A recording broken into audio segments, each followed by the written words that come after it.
மதுரை மாநகரில் பெய்த கனமழையால் சாலைகளில் தண்ணீர் குளம் போல் தேங்கி நின்றது. மாட்டுத்தாவணி, கே நகர், அண்ணா நகர், தெப்பக்குளம் உள்ளிட்ட பகுதிகளில் இடியுடன் கனமழை பெய்தது. அப்போது ஒத்தக்கடை யானை மலையில் திடீரென உருவான அருவியில் மக்கள் ஆனந்த குளியல் போட்டு மகிழ்ந்தனர்.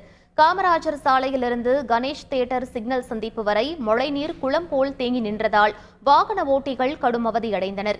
கனமழையால் சரவண பொய்கையில் மழைநீர் அருவி போல கொட்டியது.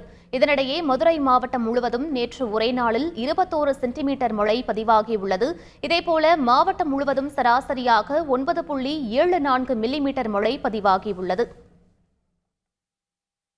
அரியலூர் மாவட்டத்தில் பெய்த கனமழையால் முந்திரிக்காட்டில் வெள்ளப்பெருக்கு ஏற்பட்டது.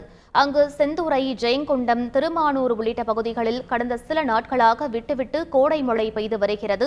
இந்நிலையில் திடீரென பெய்த கனமழையால் முந்திரிக்காடுகளில் வெள்ளம் கரை புரண்டு ஓடியது. இதில் அப்பகுதி சிறுவர்கள் துள்ளி குதித்து விளையாடி மகிழ்ந்தனர்.